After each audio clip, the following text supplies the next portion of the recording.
Þarfaþing er 26 ára gamalt félag og erum í dag bara eins og hvert annað verktakafyrirtæki. Upp af okkar samstarfs byrjaði nú fyrir rúmum 2 árum. Þá fengum við nokkuð stórt verkefni og þetta var nú okkar stærsta verk fram að því og ég hafði frétt af því að JT-verk væri að sérhæfa sig í verkefnastjórnun og endirinn var sá að við fengum þá til liðs við okkur til þess að stýra þessu verkefni.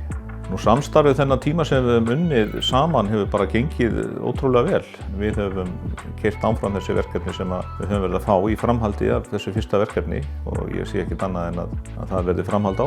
Þetta samstarf okkar hefur þróast þannig að ég hef nánast getað treyst þeim 100% fyrir þeim verkefnum sem þeir hafa verið og þetta náttúrulega léttir á manni álagi sem maður væri öllu heldur sjálfur þá í. Þannig að við hefum getað treyst þeim 100% í þeim verkefnum sem þeir hafa tekið að sér.